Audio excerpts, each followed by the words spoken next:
de la iglesia, el arrebatamiento de la iglesia. En 1 Tesalonicenses capítulo 4, versículos 13 al 18, encontramos estas palabras. Tampoco queremos, hermanos, que ignoren acerca de los que duermen, para que no os entristezcáis como los otros que no tienen esperanza. Porque si creemos, vean el sí condicional, si creemos que Jesús murió y resucitó, así también traerá Dios con Jesús a los que durmieron en él. Por lo cual os decimos esto en palabra del Señor, que nosotros que vivimos, que habremos quedado hasta la venida del Señor, no precederemos a los que durmieron. Porque el Señor mismo, con voz de mando, con voz de arcángel y con trompeta de Dios, descenderá del cielo, y los muertos en Cristo resucitarán primero. Luego nosotros los que vivimos, los que hayamos quedado, seremos arrebatados juntamente con ellos en las nubes para recibir al Señor en el aire. Y así estaremos siempre con el Señor. Por tanto, alentaos los unos a los otros con estas palabras. Y en la primera carta a los Corintios, capítulo 15, versículos 51 y 52, el apóstol Pablo escribe: He aquí os digo un misterio, no todos dormiremos, pero todos seremos transformados, en un momento, en un abrir y cerrar de ojos, a la final trompeta, porque se tocará la trompeta y los muertos serán resucitados incorruptibles y nosotros seremos transformados. Vamos a dar un desarrollo, una exposición o una exégesis del pasaje primero de Tesalonicenses para comenzar a entender más o menos lo que el Espíritu Santo nos quiere dar y entender lo que Pablo, alineado con la carta a los tesalonicenses, nos quiso también revelar. Dice en primera de Tesalonicenses, regresamos otra vez al capítulo 4, que el apóstol Pablo estaba interesado que los cristianos de la iglesia de Tesalónica no ignoraran algo, porque cuando Dios le interesa que sepamos algo, nos los reveló en la palabra de Dios. Los tesalonicenses estaban tristes porque se estaban muriendo muchos hermanos, vivían la persecución de los romanos desde luego, y pues muchos de ellos no tenían la Biblia como la tenemos nosotros completa. Entonces sabemos que en Latinoamérica, principalmente, no sé, en Colombia, en México, cuando alguien se muere, hay veces que hasta 6 meses, un año, los parientes se visten de negro. Las mamás se visten de negro, las abuelas se visten de negro y guardan luto, así se llama luto, así dicen luto aquí también. Luto 6 meses o un año. Y llore al muertito. Y hay veces que te encuentras a personas que perdieron un hijo hace 3 años o 5 años y siguen tristes, siguen acongojadas, siguen con mucho dolor interno. Esto no puede ser así con los hijos y las hijas de Dios. Porque si creemos ahora, si no crees en la resurrección, pues vas a seguir llorando durante 10 años.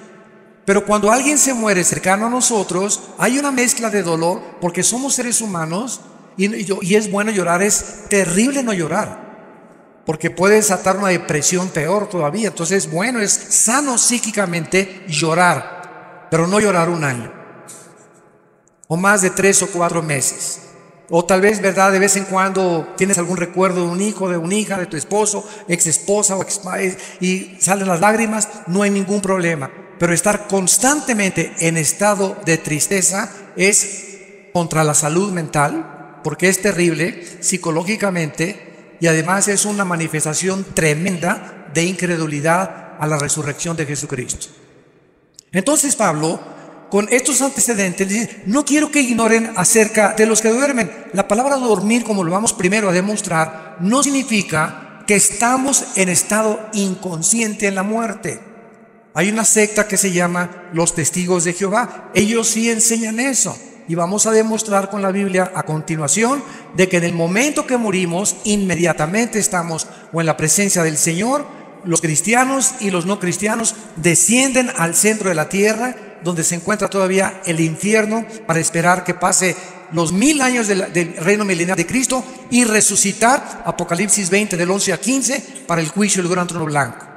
Entonces, hay varias resurrecciones en la Biblia. Cristo es la primera persona en la Biblia en resucitar sin volver a morir. Antes de Cristo, Él resucitó a varias personas, a Lázaro, pero Lázaro volvió a morir.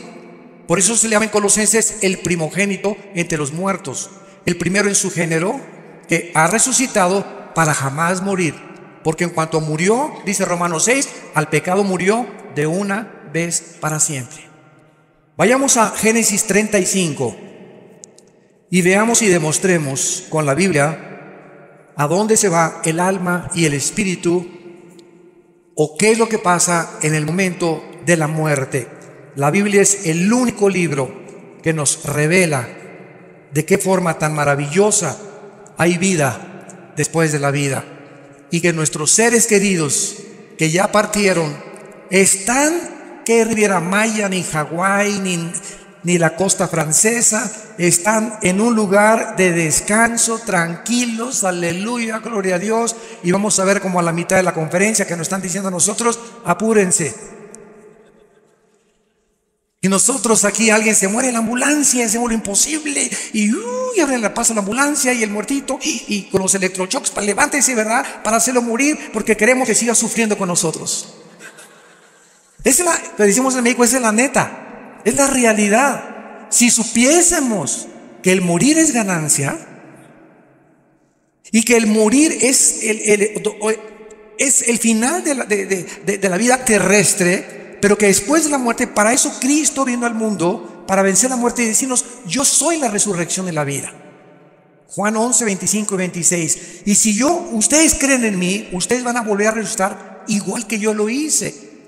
Si Cristo no hubiera resucitado, no hubiera cristianismo.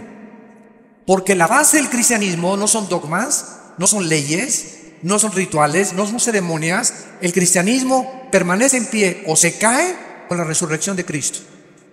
Es la base, la piedra angular del cristianismo, que su fundador volvió a vivir de entre los muertos. En Génesis 35, versículo 18, dice, y aconteció que al salírsele el alma. En la traducción la nueva versión internacional que le dije que es una de las peores, dice el suspiro. Imagínense nada más. Digo, por favor, esta palabra alma, en el original hebreo, es la palabra nepesh. Apúntala. Como suena nepesh, con SH, se pronuncia nepej. Al morir algo se sale que etimológicamente esta palabra no se puede traducir suspiro, o lo dejó. Hay otras traducciones que he leído que dice, y al morir lo dejó. ¿Que lo dejó qué cosa? Gasparín el fantasma, que se fue de nosotros, ¿verdad? Y por eso es tan importante establecer el origen etimológico de las raíces hebreas y griegas para un estudio mucho más profundo de lo que Dios nos quiere decir. Ahora vamos a compararlo con el versículo 29. Y exhaló Isaac el espíritu y murió. Aquí se usa otra palabra hebrea que se escribe ruach, con R de Raúl, A-C-H, se pronuncia ruach. Por ejemplo, cuando hablamos del Espíritu Santo, el Espíritu Santo es ruach el kadosh. El Espíritu Santo, kadosh es santo en el hebreo, y en el hebreo en el griego es otra palabra.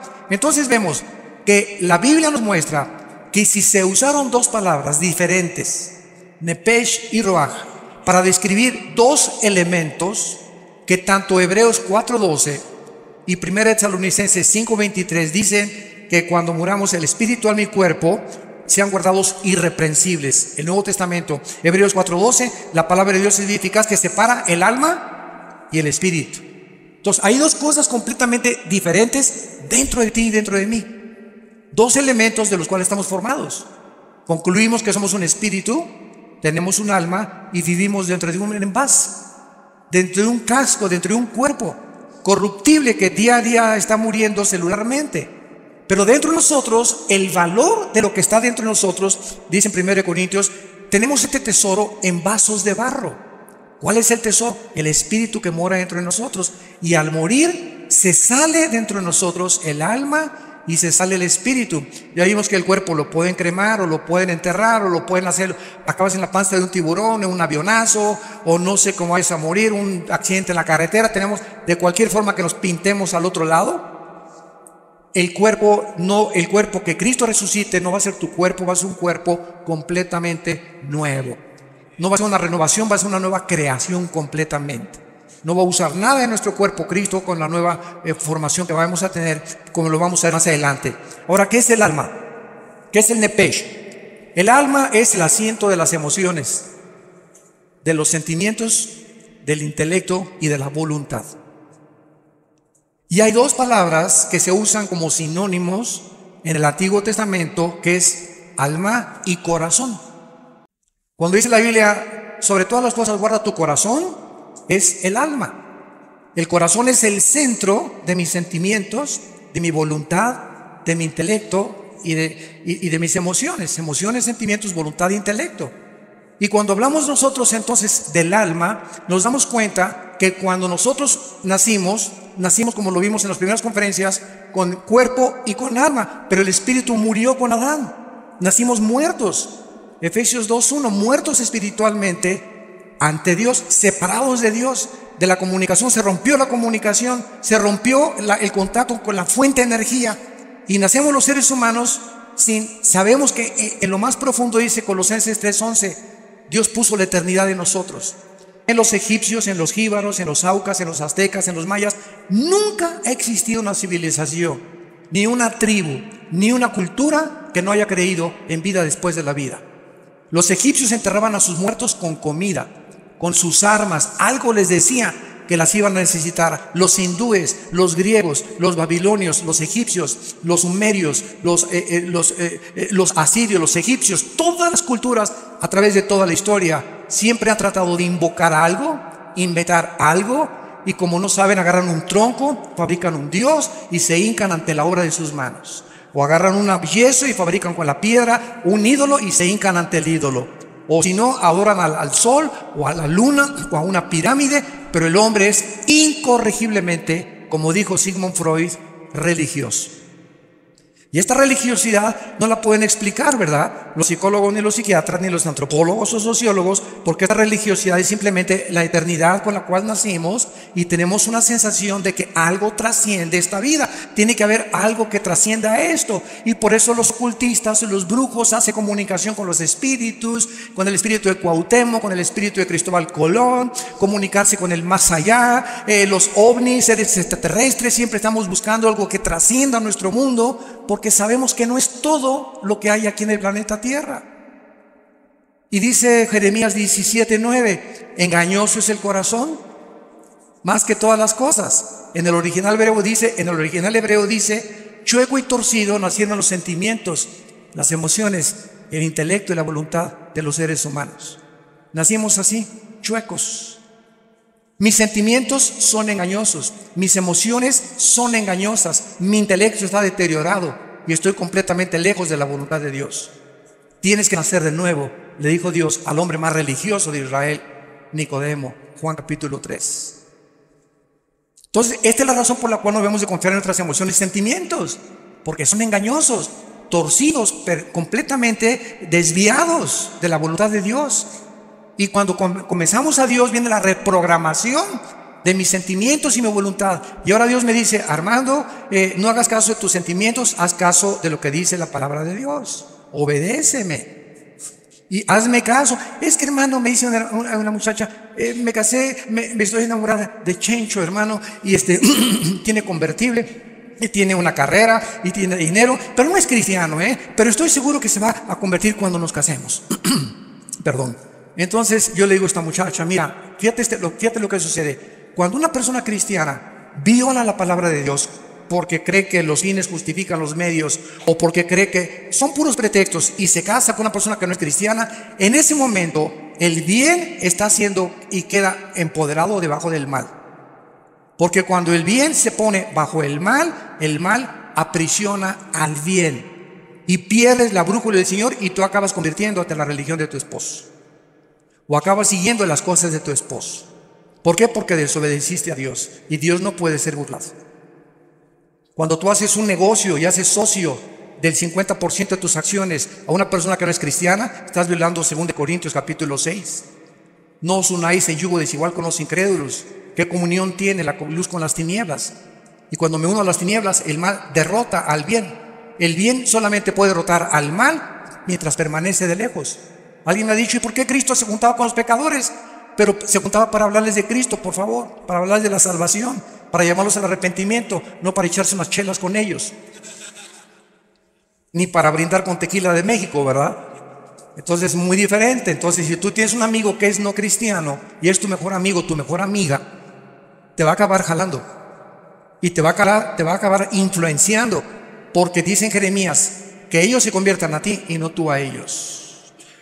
Entonces, si tienes una persona que no es cristiana, es para estar hablando de Cristo y traerla a Cristo. Y si ya te rechaza y te dice, no, ¿sabes una cosa? No vuelvas a salir con esa persona, porque salgo contigo para hablarte del Señor y para tratar de hacerme tu amigo, para ganarte para el reino de Dios. Pero si hay un rechazo continuo a esa persona que tú consideras tu mejor amigo hacia las cosas de Dios, ten mucho cuidado, porque Dios te puede abandonar. En el sentido no de que pierdas la salvación, sino que pierdas el poder para traer a esa persona, y esa persona te va a jalar al pecado, tarde o temprano. ¿Qué es el espíritu? El espíritu es la parte inmaterial del ser humano, apúntala, a través de la cual conocemos, adoramos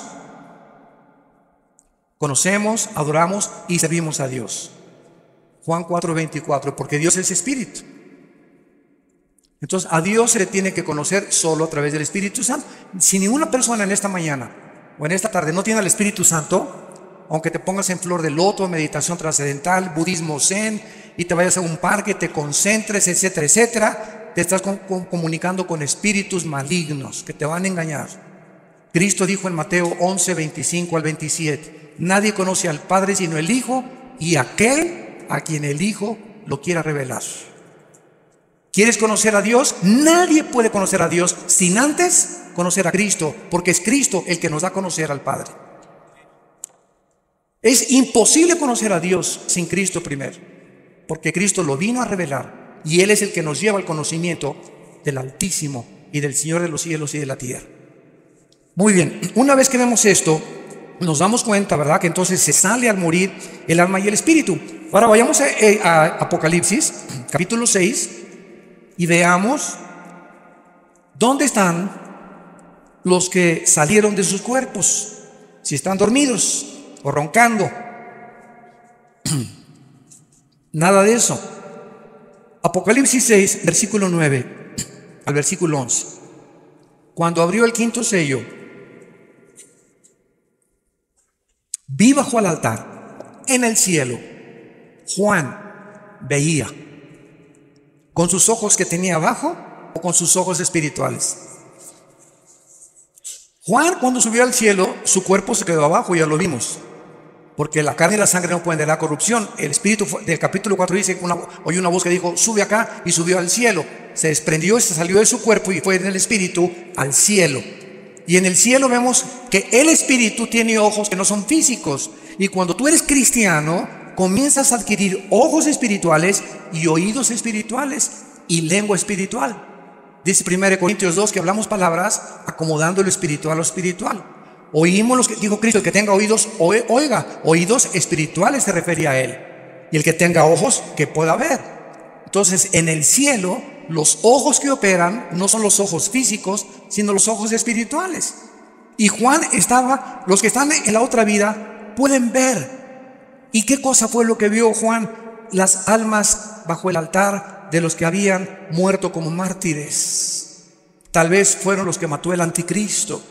Y Juan los estaba viendo. Y no se puede ver algo que es incorpóreo, inodoro e incoloro. No son otra vez como Gasparín el fantasma. Algo vio Juan, y tenemos un cuerpo intermedio, 2 Corintios 5, el 1 al 7, mientras se nos da el cuerpo resucitado, glorificado en la resurrección de los muertos. Entonces, si tú te mueres ahorita, te vas inmediatamente ausentes del cuerpo, presentes en el Señor, y mientras viene la resurrección, necesitas una cobija allá arriba. Necesitamos una manta, necesitamos algo, porque el alma y el espíritu siempre están vestidos por toda la eternidad.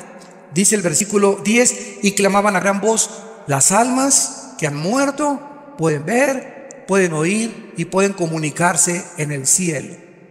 La voz, las ondas sonoras viajan en el cielo, el sonido viaja en el cielo.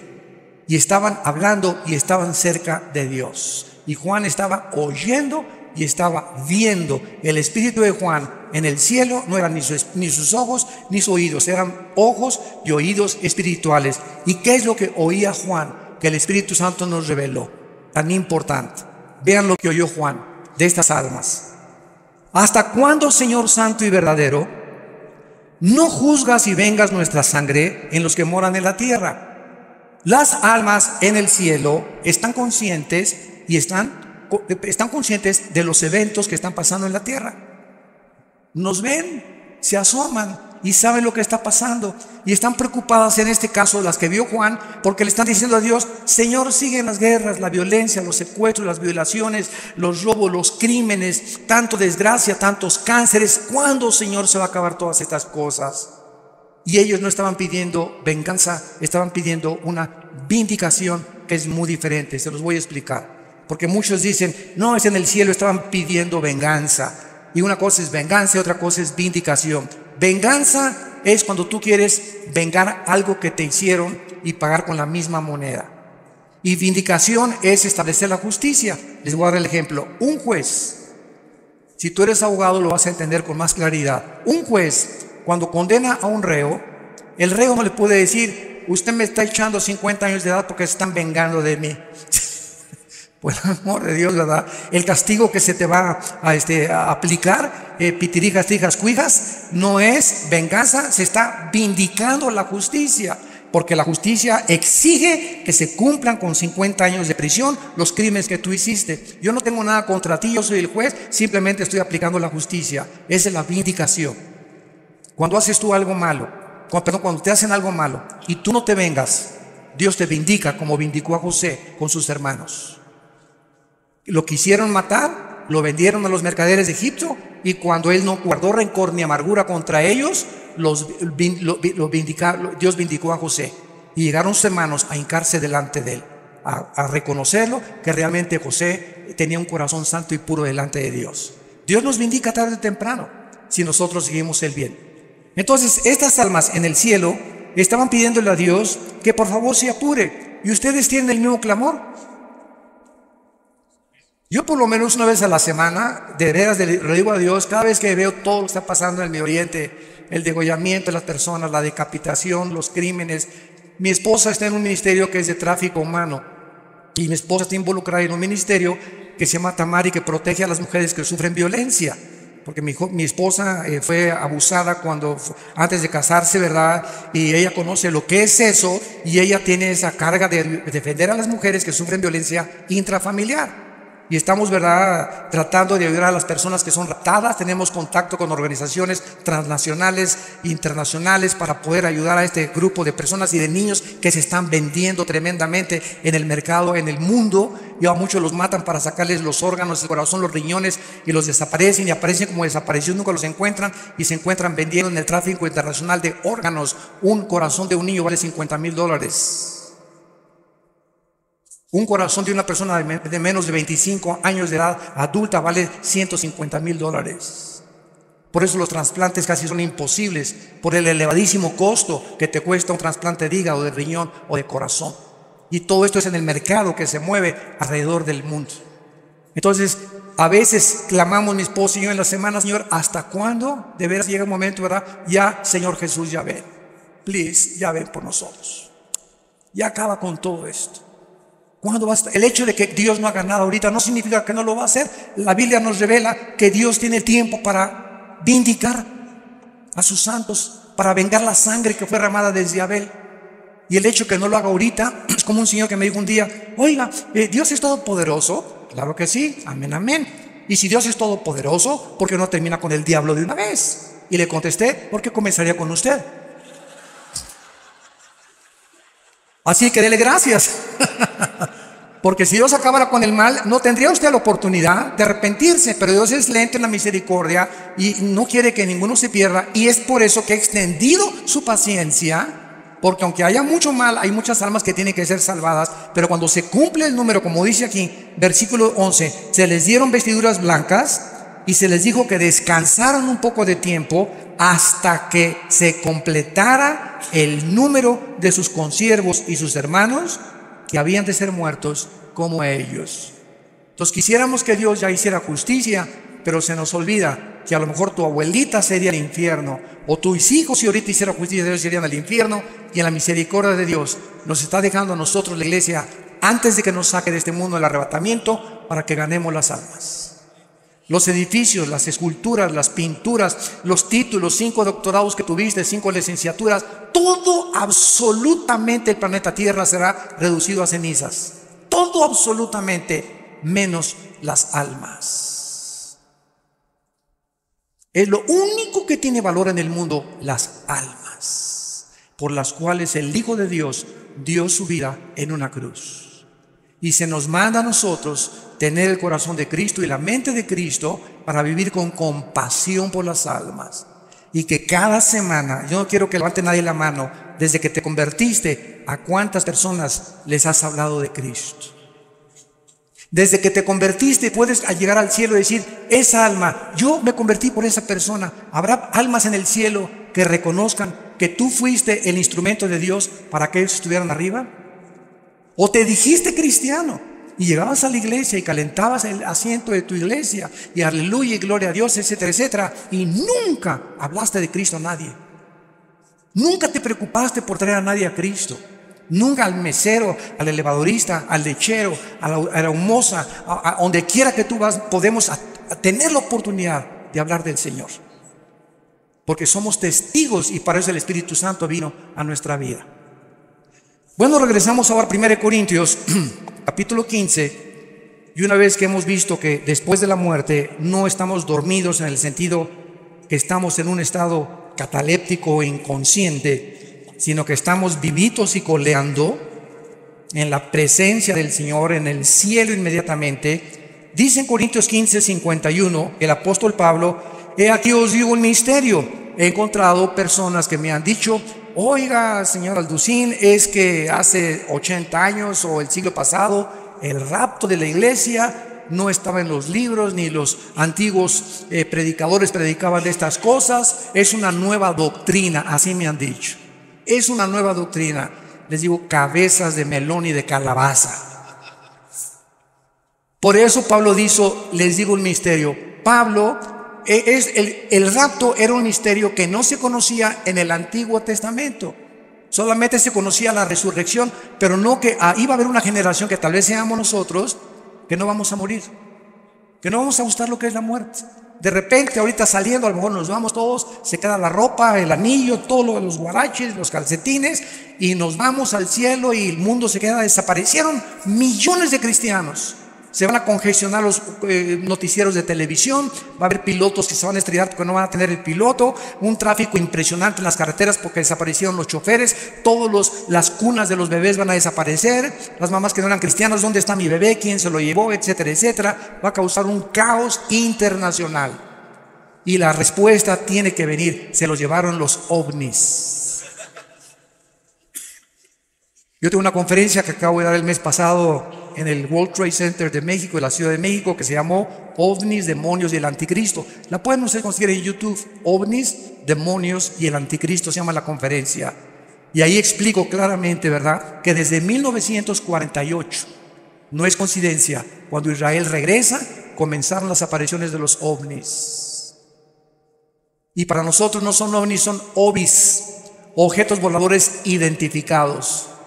Una vez tuve un argumento con un ufólogo, se llaman los especialistas en los ovnis, y me dice, ustedes los cristianos, esto fue una escuela, y me dice, ustedes los cristianos, señor Alducín, no creen en los ovnis, ¿verdad? ¿Y cómo pueden ustedes negar los videos y algo que es real? O sea, se han fotografiado, hay testimonios de personas, y le dije, usted está equivocado, nosotros no negamos esto que es, como usted dice, corroborado por la misma ciencia. Es más, la Organización de las Naciones Unidas nombró a una señora oficialmente para investigar el fenómeno extraterrestre, porque la Fuerza Aérea de los Estados Unidos está convencida que es real la aparición de objetos voladores no identificados. Y le dije, nosotros no negamos que esto sea real, pero estamos seguros que los tripulantes no son marcianos ni jupiterianos, son fenómenos de la materialización de energía de los ángeles caídos, que están preparando el escenario para que cuando desaparezcamos millones de personas, el mundo puede decir, los extraterrestres los llevaron. Y cuando aparezca el anticristo,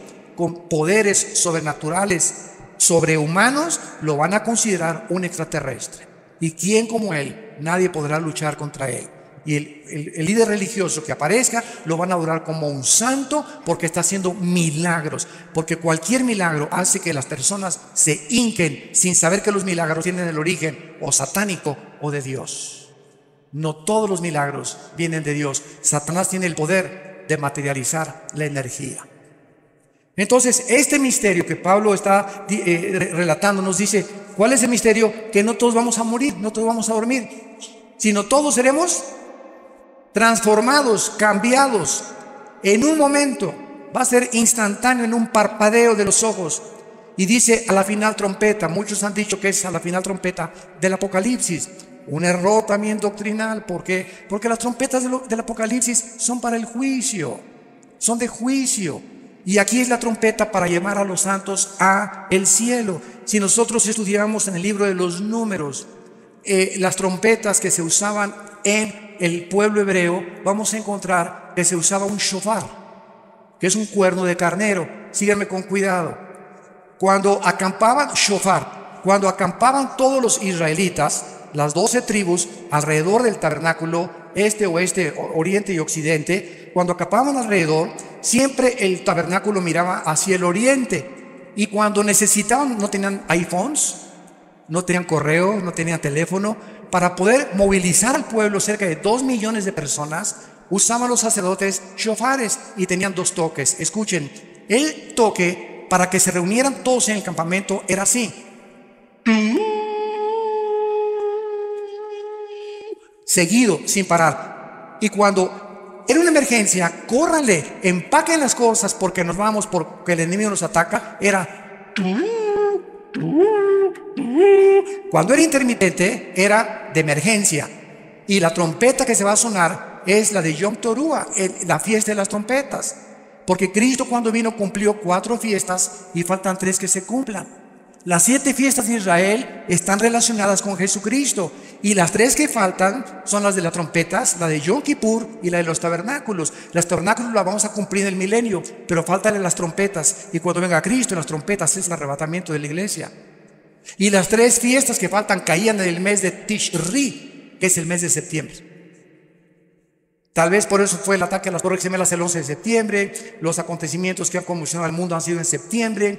Ahorita se esperan las lunas de sangre en septiembre, etcétera, etcétera. Yo no estoy diciendo, no digan, el hermano dijo que en septiembre nos vamos. Tengan cuidado lo que oyen. Yo no estoy diciendo eso. Estoy diciendo que coincidieron las fiestas y que la final trompeta que se está estableciendo aquí Pablo se está refiriendo es la última trompeta de la fiesta de las trompetas. No puede ser la última trompeta Apocalipsis, porque esas son para juicio y estas son para... Dios nos está llamando y solo nosotros la vamos a oír. Así que acostúmbrate a lo que acabo de tocar ahorita. Ándale.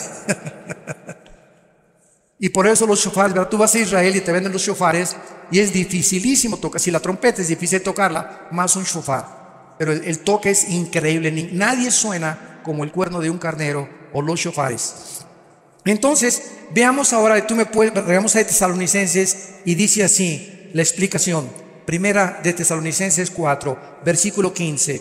Por lo cual os decimos esto en palabra del Señor, que nosotros que vivimos, los que habremos quedado cuando venga el Señor o hasta la venida del Señor, no precederemos a los que durmieron. O sea, si viene Cristo hoy en la tarde, hoy en la noche, a las 10 de la noche, vamos a suponer, antes que nosotros seamos arrebatados, van a resucitar todos los que murieron de Pentecostés a nuestros días. Los santos del Antiguo Testamento van a resucitar hasta la segunda venida de Cristo. ¿Cómo lo sabemos? Vean lo que dice el versículo 14. Porque si creemos que resucitó, murió y resucitó, traerá Dios con Jesús a los que durmieron en Él. Hasta Pentecostés fuimos colocados en el cuerpo de Cristo. Estamos en Efesios, dice, en Él. Dice Romanos 6 que fuimos sepultados con Él, identificados en su muerte, en su sepultura, y cuando Cristo resucitó, resucitamos con Él. Estas son cosas que la mente humana no puede captar. Es tremendo espiritualmente, pero Dios nos considera ya sentados con Cristo, reinando con Cristo posicionalmente, aunque en la práctica tenemos que seguir luchando contra el pecado y contra las enfermedades. Entonces, solamente desde Pentecostés se formó la iglesia, y desde Pentecostés los que reciban a Cristo estamos en el cuerpo de Cristo mediante el bautismo del Espíritu Santo. Los otros cristianos o fieles que murieron antes de Pentecostés van a resucitar hasta la segunda venida de Cristo. Daniel 12, versículo 2. Muchos los que duermen en la tierra serán despertados, dice muchos, no todos, unos para vida eterna, otros para confusión perpetua. Y aquí está hablándole Dios, el ángel a Daniel, acerca de los que mueran en la tribulación. Ahora, cuando nosotros resucitemos, ¿quién fue el primero en resucitar? Cristo. Después seguimos nosotros. Vean cuántas resurrecciones va a haber. Después de nosotros van a resucitar los 144,000. Después van a resucitar los 2 testigos, Apocalipsis 11. Después van a resucitar los santos del Antiguo Testamento, llevan 5 resurrecciones. Y después van a resucitar al final del milenio los que entraron sin cuerpos al reino milenial, cuando Cristo venga y no estaban glorificados, y van a tener que resucitar para vivir en la eternidad y en la nueva Jerusalén con Él. Entonces la Biblia menciona más de 5 o 6 resurrecciones. La primera fue Cristo, 1 Corintios 15:52. Primero es Cristo y las primicias después, que somos nosotros. Y después los que durmieron en Él. Ahora sigamos lo que dice el relato, versículo 16. Porque el Señor mismo, Cristo mismo, a todo color, en persona, físicamente, bajará del cielo. Y Él bajará acompañado de Miguel, que es el jefe y comandante de todas las huestes de ángeles del cielo. Van a ser millones de ángeles cuando venga Cristo. Ninguno va a tocar la tierra, todo va a ser en el aire. Cuando llegamos de repente, ¡pum!, y nos salimos y estamos con Él en el aire. Los arcángeles van a bajar con Él, se va a tocar la trompeta de Dios, y entonces Él va a descender del tercer cielo al primer cielo, a la atmósfera. Y en ese momento todos los que están en las tumbas van a resucitar de Cristo a nuestros días, los que murieron en Cristo, los que estaban identificados, bautizados en el cuerpo de Cristo, que somos la iglesia, judíos, griegos, mexicanos, colombianos, bla, bla, bla, bla, bla. Y dice la Biblia en el versículo 17, luego nosotros, o sea, primero la resurrección de los que murieron en Él, y entonces nosotros, en fracciones de segundos, en un parpadeo, vamos nosotros, dice la Biblia, a ser arrebatados. La palabra arrebatado es muy importante en el griego, apúntala, es la palabra griega arpazo, con Z, arpazo, que significa ser sacado de en medio súbitamente o con fuerza. ¿Por qué se usó rapto? Porque la palabra en latín raptus, y arrebatados es castellano y arpazo es griego. Y como la Biblia del Nuevo Testamento fue escrita en griego, se usó la palabra arpazo. Pero cuando usamos rapto es un sinónimo y la gente no se entiende. El rapto de la iglesia es la palabra más común. Bueno, seremos arrebatados juntamente con ellos para recibir al Señor en el aire, y así estaremos con el Señor para siempre. Ya, adiós mundo cruel, ya nunca te veré, ¿verdad? Oye, hermano, y si se queda mi abuelita ahí en la tierra, y si se queda mi hijo y veo que se quedó mi hijo, ay, Señor, mi hijo, ¿no te lo quieres traer también a él, por favor? ¿Sabes una cosa? Los sentimientos aquí abajo en la tierra van a ser transformados, y las emociones completamente en la nueva creación que Dios va a hacer de nuestros cuerpos. ¿Por qué? Cristo, cuando vivió, estaba un día enseñando a los discípulos en un cuarto, y de repente alguien oyó y fueron a contestar a la puerta, y uno de los discípulos desde la puerta le gritó al Señor: Señor, es tu mamá y tus hermanos. Pregunta, ¿por qué no entraron al discipulado? ¿Por qué no entraron al estudio? ¿Por qué no estaban con Cristo? Porque dice la Biblia que no creían en Él. María no creía en Él. María, aunque sabía lo que el ángel le reveló y le dijo que una espada traspasaría su corazón, María, al pie de la cruz, entiende finalmente cuánta obstrucción espiritual, porque el Espíritu Santo no ha venido, que Él era el Hijo de Dios. En las bodas de Canaán quería que lo siguiera obedeciendo. Haz esto, y le contesta a Cristo: mujer, entiende, mi hora no ha llegado. Por el amor de Dios, mamacita, pórtate bien. En otras palabras, te hablan tus mamás y tus hermanos, y Cristo, ¿qué les dice? Espérenme tantito, no, mi familia es primero. No dijo eso. Mi madre y mis hermanos aprovechó para dar esta lección son los que hacen la voluntad de mi Padre y lo obedecen. Mi madre y mis hermanos, ahorita nosotros aquí somos la verdadera familia. Si mi abuelita no se convierte, si mi mamá no se convierte, si mis hermanos no se convierte, ustedes son mis hermanos, ustedes son mis madres, ustedes son mis padres, ustedes son mis hermanos en Cristo. Por eso es la importancia de amarnos incondicionalmente y soportarnos y tolerarnos y vestirnos de mansedumbre y de reverencia y de humillación, porque somos hijos de Dios. Y si yo veo que alguien, un hermano, un hijo mío lastima a otro hijo mío, me voy a doler y voy a castigar a mi hijo. Y cuando nosotros nos peleamos como cristianos, estamos peleando a un hermano y a un hijo de Dios, y Dios está enojado contigo, porque entre nosotros no puede haber rencores ni amarguras, ni estarnos atacando los unos a los otros, no importa la denominación. Somos hijos de Cristo, estamos en desacuerdo en muchas cosas, nos vamos a poner de acuerdo arriba, pero aquí abajo amémonos como Él nos amó, porque por el amor que tengamos, el mundo sabrá que somos hijos de Dios. Ahora bien, en el momento en que resucitemos, la pregunta finalmente es, ¿cómo será nuestro cuerpo? ¿Me parecería a John Travolta? ¿O a Tom Cruise? ¿O a Brad Pitt? ¿O a Madonna? ¿O a fulano de tal? Qué interesante es, vamos a Filipenses. Vean todo lo que la Biblia nos revela. Pero tú viendo telenovelas. Dios mío santo. Dice Filipenses capítulo 3, versículo 20 y 21. Mas nuestra ciudadanía está en los cielos, de donde también esperamos. Esta es la vida del cristiano, estamos en una continua esperanza de que venga. Estamos esperando al Salvador, al Señor Jesucristo, el cual transformará, o sea, cambiará completamente nuestro cuerpo de la humillación nuestra para que sea semejante, igual al cuerpo que cuando Cristo resucitó tenía después de haber muerto en la tumba en Jerusalén, para que nuestro cuerpo sea igual al cuerpo, con la semejanza, con las características que el cuerpo de Cristo tenía. Ahora viene la otra pregunta para terminar: ¿cómo era el cuerpo de Cristo y qué características tenía? Número 1, cuando Juan se acercó a la cruz, vio una gota de sangre mezclada con agua que salía del costado de Cristo.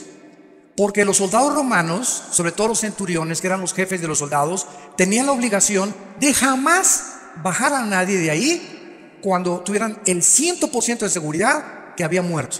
Porque ahí de ellos, si bajaba alguien todavía estaba coleando, ¿verdad? Tenían que asegurarse que estaba completamente muerto. Entonces el centurión, como no le golpearon las piernas a Cristo, ni le rompieron las piernas, que era la costumbre de los crucificados, les rompían los meniscos de las piernas para que se colgara el cuerpo y murieran. Si no habían muerto, se morían de asfixia. Ya no podían, el cuerpo ya no podía hacer esto y se morían sin aire, se asfixiaban. Pero a Cristo no le rompieron las piernas. Fue el único crucificado que no le rompió las piernas, porque se profetizó que no romperían ningún hueso. Entonces el centurión agarra la lanza y le atraviesa del lado izquierdo al lado derecho a Jesucristo, lo atraviesa de lado a lado, traspasando el pericardio, que es la capa que envuelve al corazón. Y cuando Juan se acerca y escribe hace 2000 años, señores cardiólogos que nos escuchan, ateos o escépticos, vio una gota de sangre mezclada con agua, y la cardiología moderna testifica que cuando esto se combina, el agua con la sangre, es por una rotura del pericardio, de la capa pericárdica, que es la que envuelve todo el corazón. Esto nos explica, esto es impresionante, el Salmo 22. Porque el Salmo 22 es un salmo que escribió David 1000 años antes de la crucifixión. Comienza: Dios mío, ¿por qué me desampararon? Y explica lo que Cristo estaba experimentando en la cruz 1000 años antes de que Él fuera crucificado. Y pone: clavaron mis manos y mis pies, sobre mi ropa jugaron suertes. Y entonces dice el Salmo: mi corazón fue como la cera derritiéndose en medio de mis entrañas. Pregunta: ¿de qué clínicamente, cómo podemos decir que ocasionó la muerte de Cristo? No murió de asfixia, no murió de desangramiento, porque cuando ya se salió la sangre mezclada con agua, ya no tenía una sola gota de sangre en su cuerpo. El corazón fue como cera. Lo que ocasionó la muerte de Cristo fue que el corazón le explotó de dolor.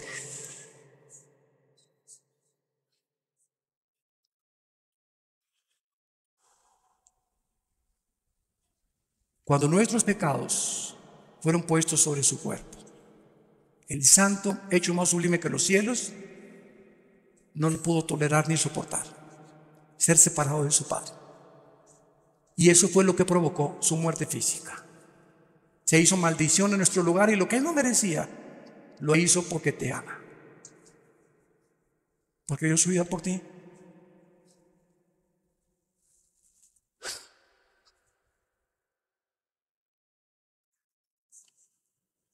En segundo lugar, vamos a Lucas capítulo 24 y veamos otra característica de Jesús cuando resucitó. Esto es también muy interesante. Dice Lucas 24. Estamos viendo nuestro cuerpo, igual al de Cristo, ya no va a funcionar con la circulación de la sangre. Ahorita nuestros cuerpos necesitan la sangre porque la vida, antes de que se descubriera la circulación de la sangre, en Levíticos 17:11, 3000 años antes de que se descubriera, señores médicos, la circulación de la sangre, la Biblia decía, la vida de la carne está en la sangre.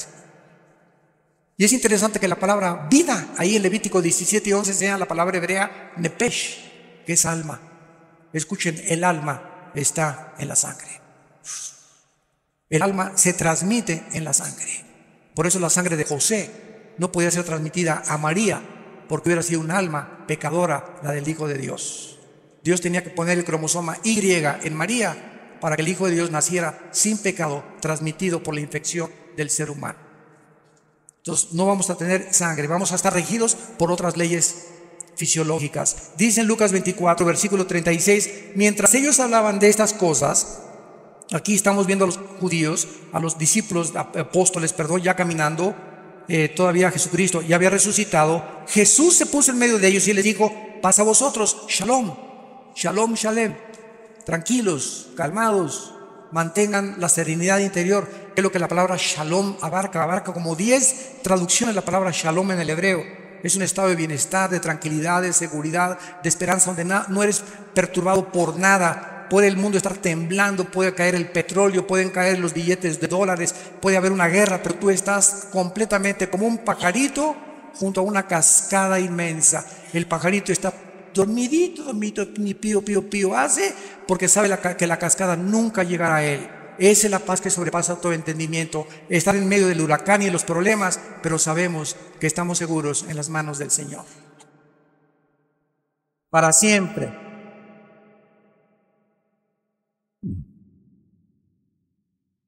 Entonces, espantados y atemorizados, pensaban que veían espíritus.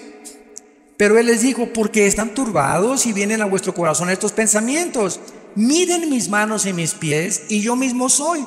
Palpen y vean, porque un espíritu no tiene carne ni huesos como veis que yo tengo. Y diciendo esto, les mostró las manos y los pies. Y como todavía ellos de gozo no lo creían y estaban maravillados, les dijo, ¿tienen por ahí algún guisado colombiano? La Biblia menciona casi siempre los pescados y la miel como los alimentos, el mejor alimento que puede el ser humano tener, el pescado y la miel. Y está demostrado con el tiempo, ¿verdad? Que la miel la puedes tener, nunca se echa a perder la miel. Es impenetrable por ninguna bacteria ni por ningún microbio. Bueno, haciendo a un lado esto, vemos que el cuerpo de Cristo no tenía sangre. Al mismo tiempo, el cuerpo de Cristo era un cuerpo que se materializaba y se desmaterializaba a voluntad. Podía atravesar las paredes y podía ser tocado, y tocaban algo sólido los discípulos. Y en tercer lugar, nuestros cuerpos nuevos vamos a seguir comiendo. Adán, antes de pecar, comía. Entonces, y dice en Apocalipsis 22 que habrá el árbol de la vida en la Nueva Jerusalén. ¿Por qué? ¿No se han preguntado esto? El árbol de la vida aparece en Génesis 2 y en Apocalipsis 22, nada más, el árbol de la vida.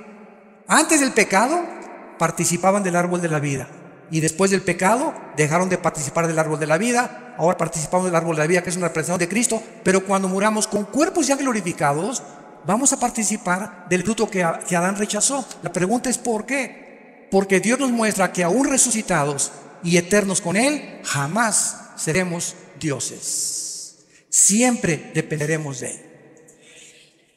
Ningún ser humano será autónomo jamás en toda la eternidad, ni jamás tendremos la deidad, porque Dios es el único que existe con el Padre y el Espíritu Santo. Entonces, esta es la cuarta. Y la última característica está en Hechos capítulo 1.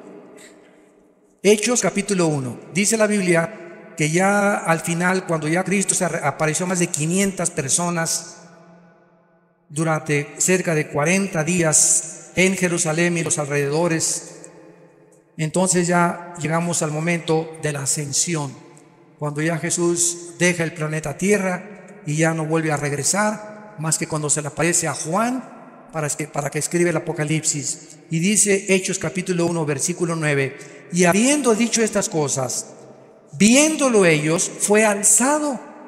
De repente estaban con él y de repente comenzó Jesús a violar la ley de la gravedad.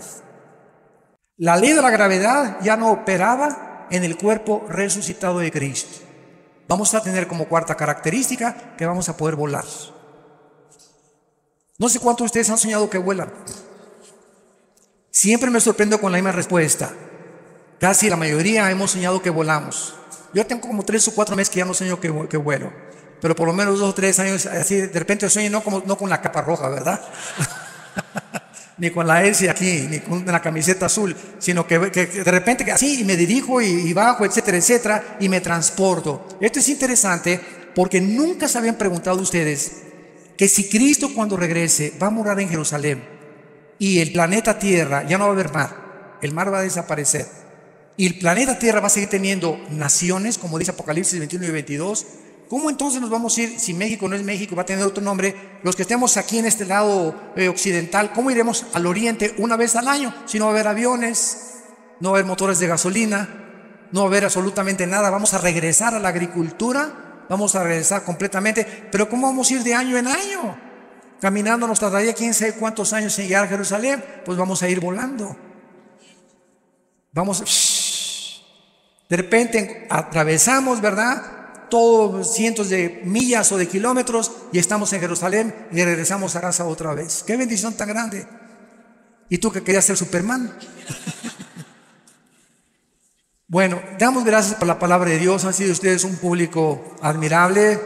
De veras, como esponjas han recibido la palabra. Gracias por sus vidas.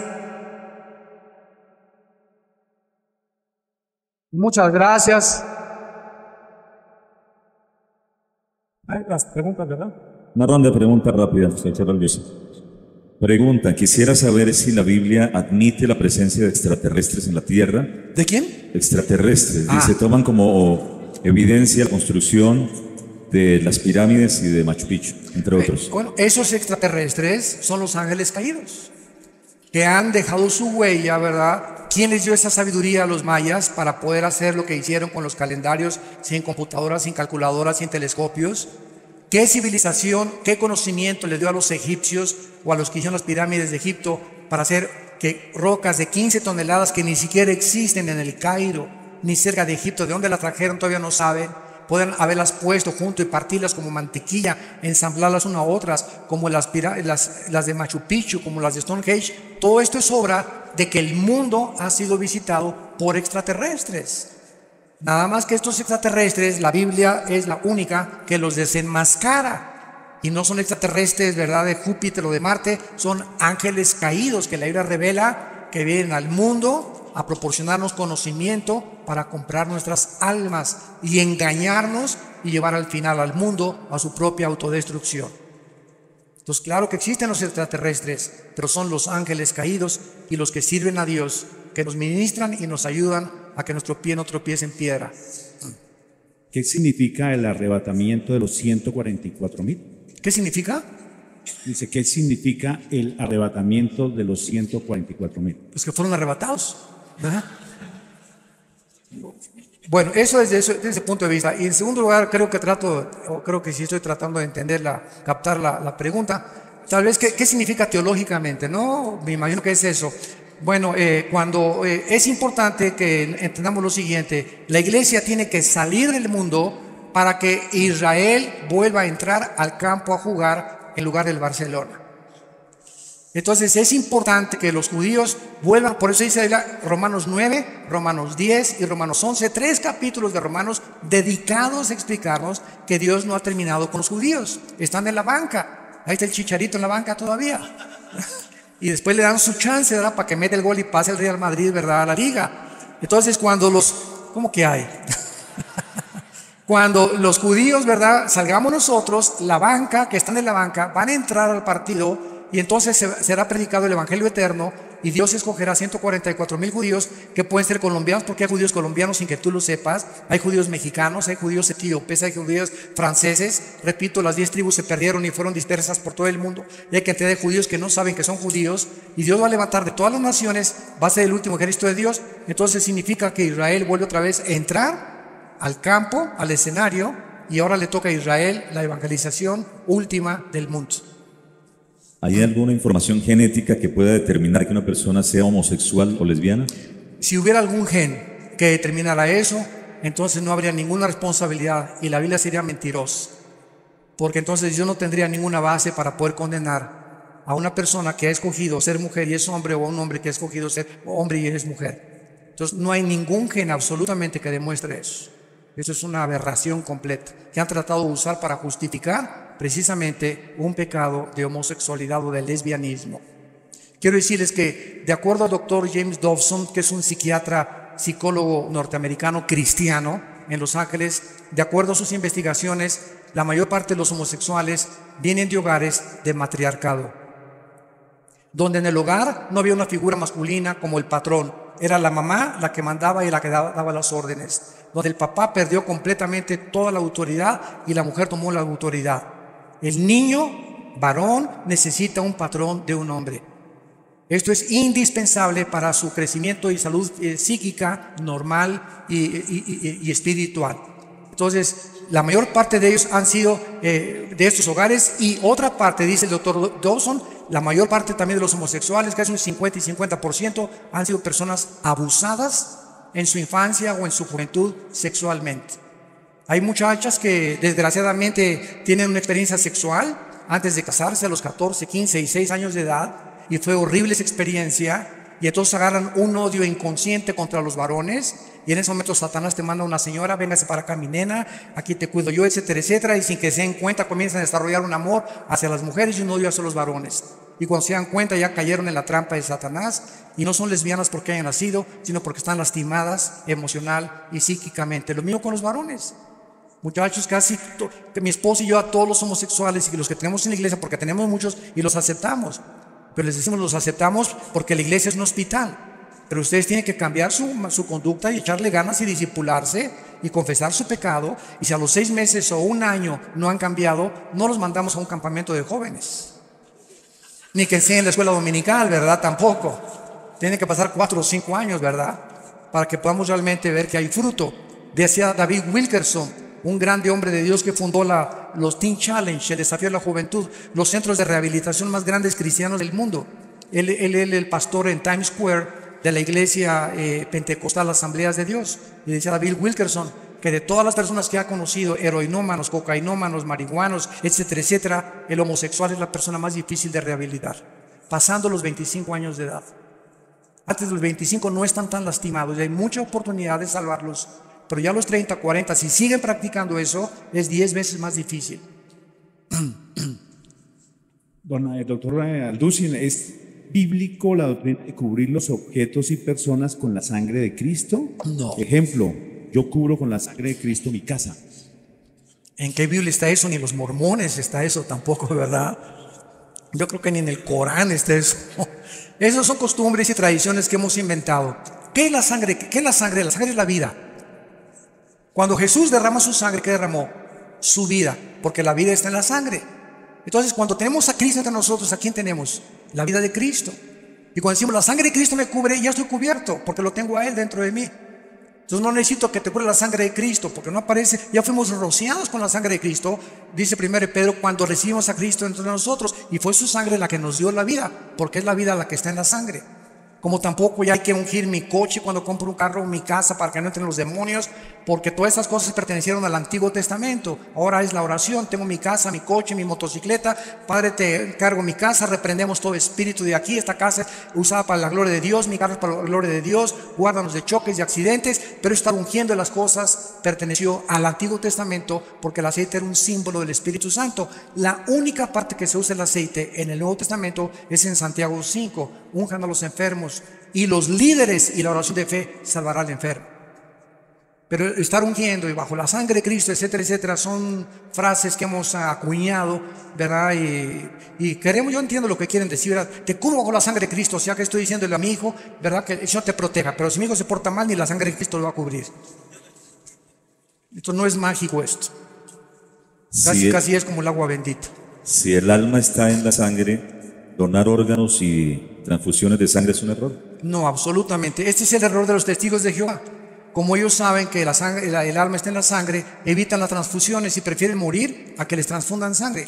Han sido demandados por la ley en Estados Unidos los testigos de Jehová por eso, porque cuando se necesita una transfusión de sangre no la hacen. Entonces es imposible que digamos, ¿verdad?, que va a ir el alma ahí transfundida, porque no es correcto eso. Cuando Dios sopla sobre Adán el soplo de vida, se trataba del Espíritu Santo que después de la caída por el pecado se separó y trajo muerte espiritual. Así es, efectivamente. Antes de la caída, ¿qué tipo de espíritu había en Adán? No, o sea, antes de la caída el ser humano fue habitado por Dios, el Espíritu Santo. El Espíritu se movió sobre la faz de las aguas, versículo 2 del Génesis.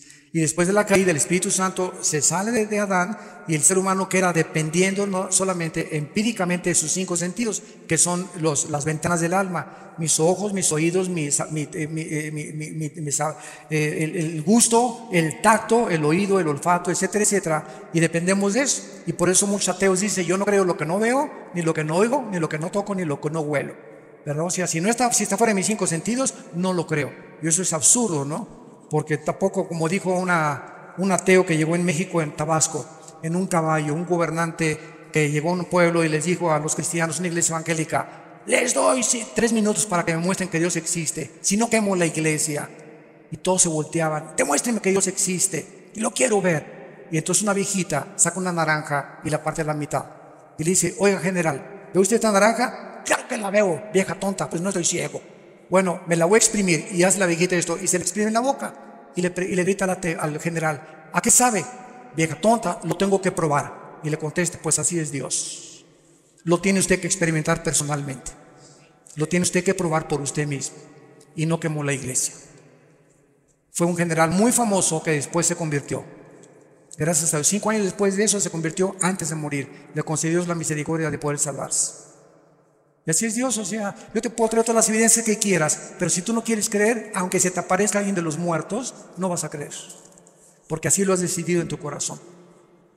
Siguiente pregunta: si los ángeles están en prisiones, ¿cómo es que se materializan para los hombres? Pero no todos están en prisiones. Están en prisiones eternas, dice Judas, los que en Génesis 6 quisieron meterse con las mujeres y alterar el genoma humano. Pero fueron un grupo de ángeles nada más, no todos los ángeles, porque hay otro grupo de ángeles caídos que siguen operando con Satanás. ¿Cuál es la raíz espiritual de la enfermedad del Alzheimer? Y también me preguntan sobre la esquizofrenia. Bueno, de Alzheimer no sé, ¿verdad? No soy médico especialista en eso, que le pregunto a uno al médico, ¿verdad? No sé realmente de dónde venga. El síndrome de Down, pues es un cromosoma que falta, ¿verdad? O que está agregado de más. Pero Alzheimer no sé, tal vez. Me han dicho muchísimas veces que el café evita el Alzheimer, ¿verdad? Y que el ejercicio y la memorización tal vez. Entonces parece que es genético. Hay un gran índice de enfermedades de origen genético, como la diabetes.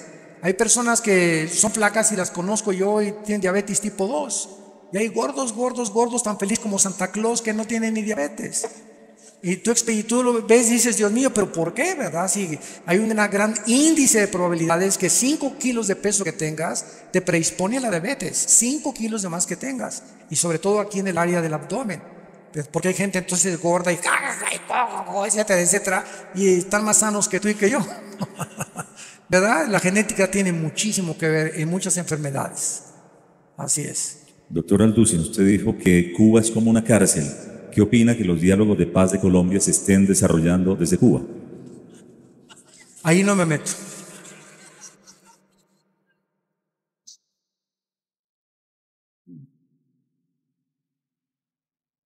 No me meto porque estoy en un país que no es mi país, no sé las intenciones del gobierno actual colombiano, y no puedo juzgar así porque no estoy muy inmiscuido ni profundizado en este problema político, ni con las FARC tampoco. Entonces, disculpen, no puedo opinar en algo que no tengo la suficiente información, ¿verdad?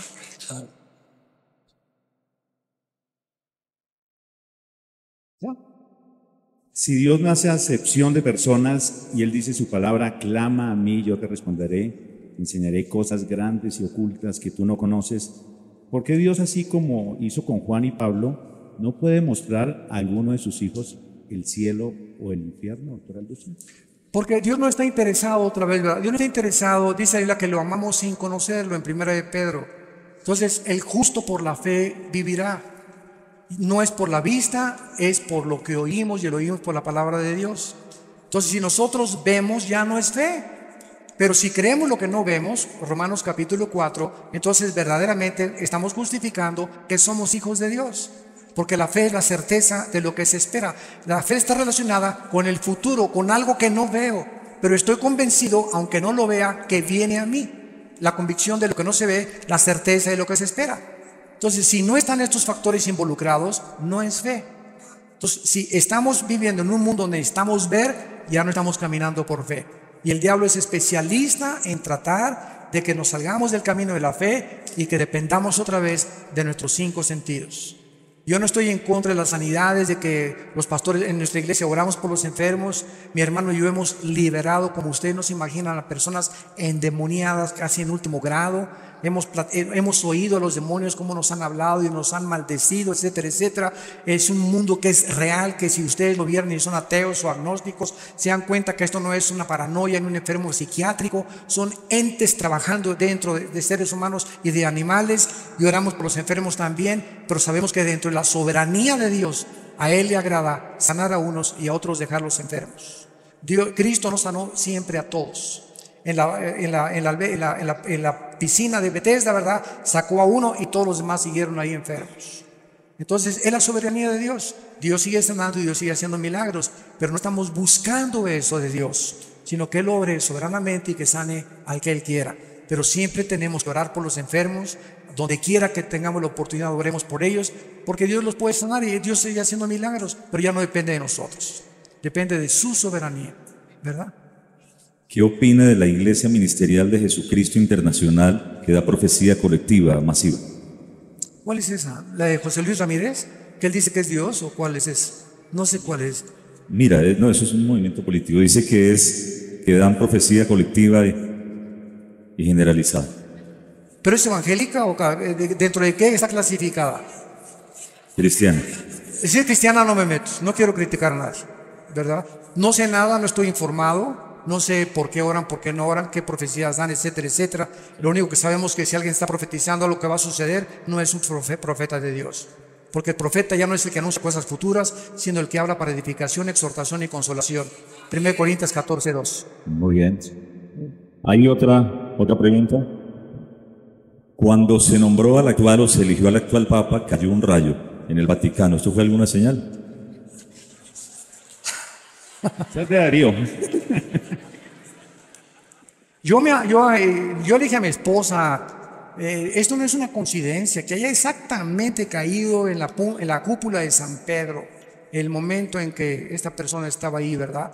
Y ya los presagios que no es un buen presagio, desde luego eso sabemos que no es, puede ser una señal de Dios de que algo se viene más adelante o se avecina algo, ¿verdad? O que algo malo va a suceder, pero no sabemos, o sea, hacer especular. Lo único que sabemos es que no es coincidencia, fue algo real, fue algo impresionante que fuera en la mera cúpula de San Pedro, y esto desde luego que no es algo positivo ni es algo bueno, ni una bendición, ¿verdad? Entonces no sabemos qué realmente detrás, qué se encuentra.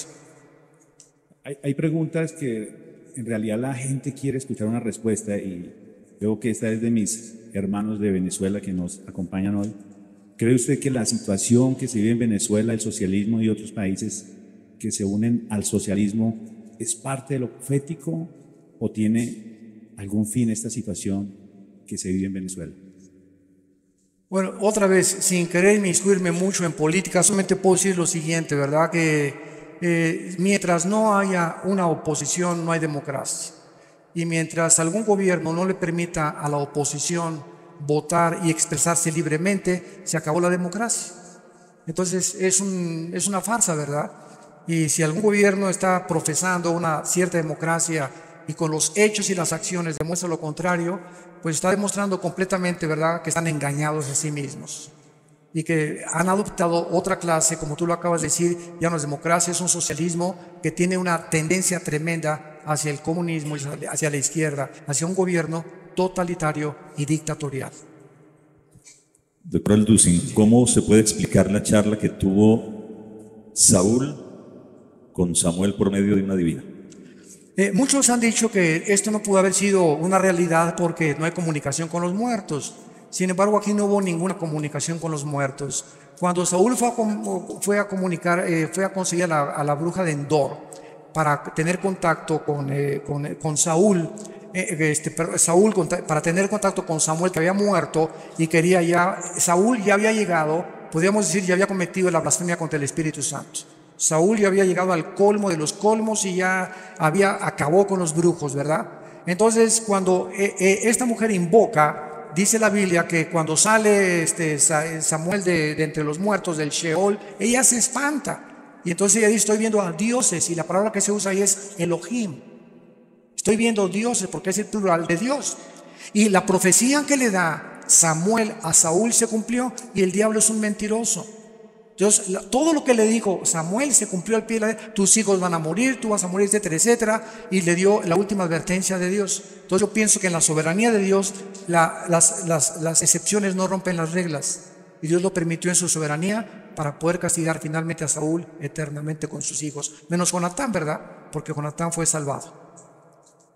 ¿Qué papel cumple el Vaticano en las profecías bíblicas? Uy, muchísimas.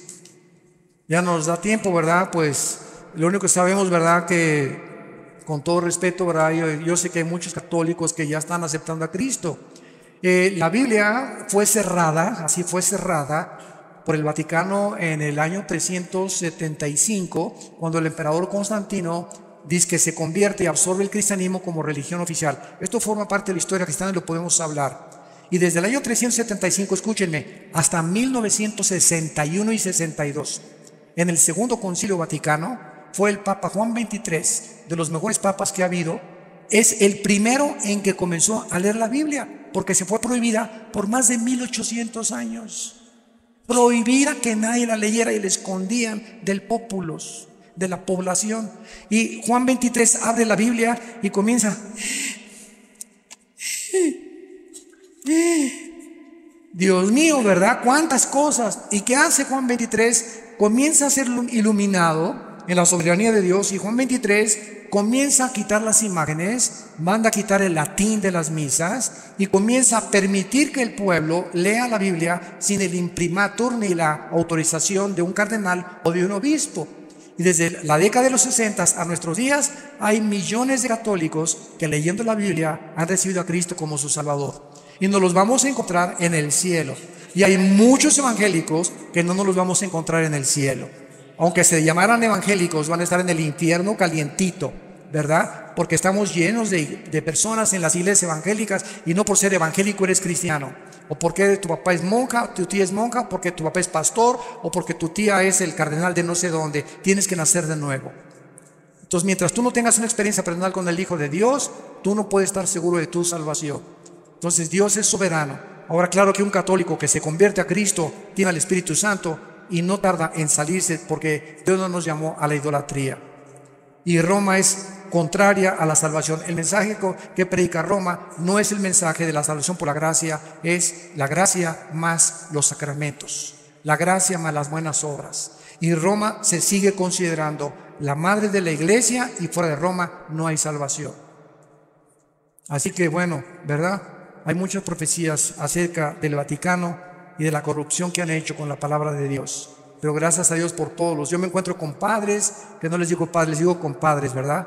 En lugar de padres, sí, me siento más libre de decirles así, oye, compadre, no soy padre, no eres compadre, ven para acá, compadre.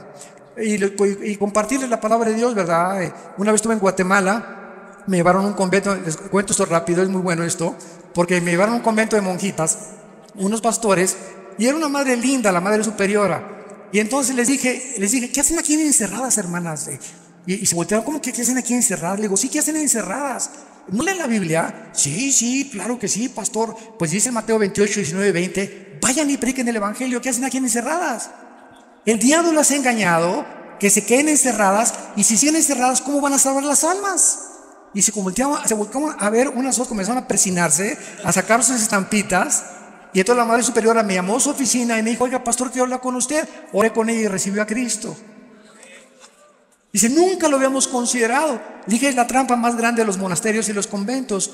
Dios no quiere que nos encerremos. Si nos encerramos, ¿cómo vamos a ganar las almas? Él dijo, vayan y prediquen el Evangelio a toda criatura. Y el diablo los encierra para contradecir las órdenes de Jesucristo.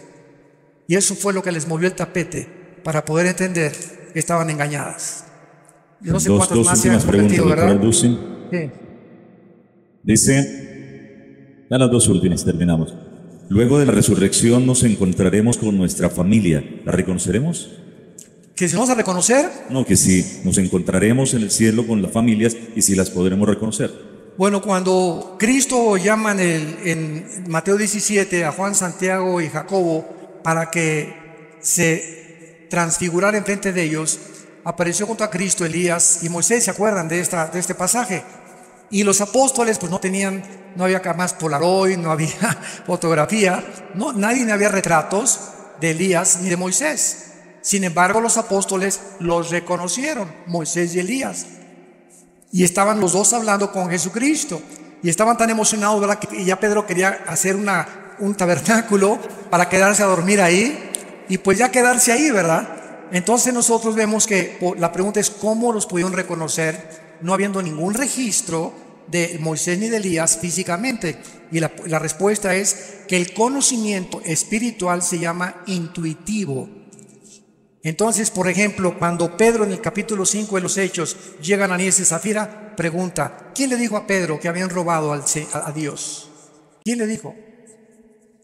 Pedro no tenía cámaras fotográficas, ni inspectores, ni satélites para estar impresionando la casa de todos los cristianos. Y al llegar a Ananías, dijo, ¿por qué vendiste esta heredad en tanto? ¿Por qué me vienes a engañar a mí?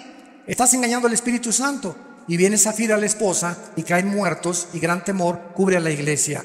¿Qué quiero decir yo? Que cuando vayamos al cielo, vamos a saber, ahí está Adán. Nunca, yo no sé ni cómo fue Adán, pero va a haber un conocimiento intuitivo, espiritual, que me va a decir, ahí ese es Pedro, ese es Adán, ahí está Moisés. Y ese conocimiento intuitivo lo estamos comenzando a experimentar ya aquí en esta tierra, como lo experimentó Pedro. Yo les digo una cosa muy sincera, sin ganas de gloriarme. Hay mucha gente a la que yo veo y siento en espíritu cómo son realmente en la realidad. Y siento, ¿verdad? Este es un hipócrita, lo que me está diciendo no es verdad, o esta persona oculta algo, o hay veces que veo personas con una mirada velada. O sea, yo le digo a mi esposa, ¿te acuerdas la pareja que conocimos hoy? Él oculta algo. Él no es como es, no es una persona sincera, tiene una vida doble. No sé qué sea, pero no es una persona transparente, porque la lámpara del cuerpo son los ojos. Es un conocimiento intuitivo que no se obtiene a través de leer ni de investigar, sino se siente en el espíritu. Y mientras más crecemos en el Señor, más sensibles nos volvemos al discernimiento de espíritus. Hermano pastor, ¿puede repetir el sonido de las trompetas? Se grabó, ¿eh? De cumpleaños. ¡Ah, por tu cumpleaños! No es broma, no es broma. Es muy bromista y yo lo llamo y le digo apóstol y me dice ¿qué hubo, querubín? Apóstol de apóstoles. Exacto, que el tema de la apostolitis, así rápido. No acabamos aquí ahorita con eso. No, un resumen. ¿Cuánto hay de tiempo? 2 minutos. ¿Sí?